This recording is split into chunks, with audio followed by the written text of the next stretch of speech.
How to properly kill a spider. So last night, this is what happened. I just got home from a really nice time with friends at a campfire, and what do I get to see in my room when I get home? A spider on my ceiling. A creepy, brown, clear-looking, disgusting, gross, sick, creepy, ewy, worst thing in the world spider. If I wanted to know, I would have guessed this thing was a tarantula. It was so big. This big. Big, big spider. I turn on my lights and it like flickers across my ceiling like it wants to say hello. I don't want to say hi to you. Thanks though. So I sit back, take a lot of deep breaths because I hate spiders. Get myself prepared for this really big ordeal. Before I even got started trying to kill it, I paced my room, taking deep breaths, not knowing what to do or how to go about this. I just paced. I was so scared. It took me a good 30 minutes to get this thing down. So I got my shoe. Last night, this was my shoe of choice. I swatted at it. It fell. It made a cracking noise onto my dresser because it was so huge. So here I am, poking at my dresser at everything on it to try to find where this thing went. I don't know where it went. I sat for 15 minutes poking around trying to find this thing. Finally, I decided, all right, I'll get on top of my bed to like shield myself from its juices and disgustingness. So I get on my bed, but see a profile of it on my mirror. So I get up, grab my shoe, sit in front of it and stare for like 3 minutes at least. I just stared at it because I didn't know what to do. I was so scared. Still taking deep breaths, and I think I may have been crying by this point. I finally get the guts, get the perfect angle of my shoe. I hit it. It falls again. Falls onto my dresser. It scatters across it. It falls down on a different level of my dresser.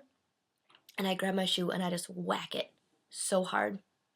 Juices flew everywhere. Good thing I didn't get spattered because that would have been disgusting. So I finally killed it.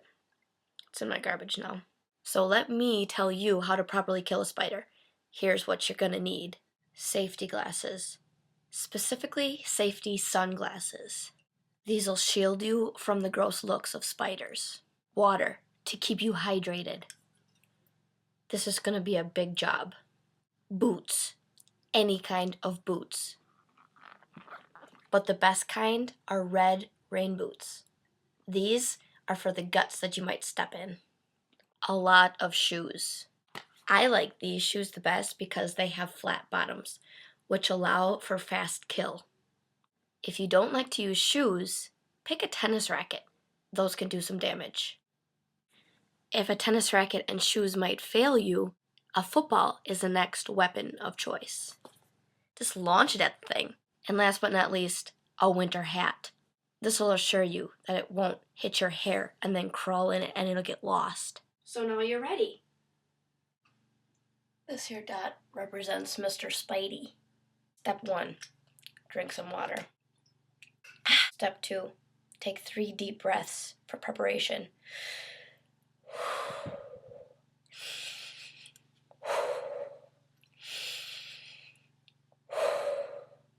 I think we're ready. Let's see where he's at.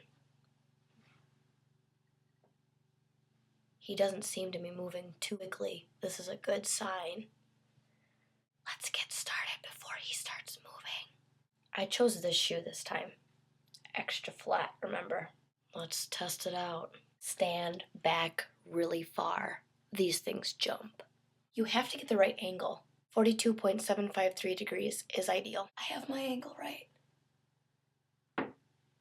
That's all it takes, and it's dead. Weapon number 2 is a tennis racket.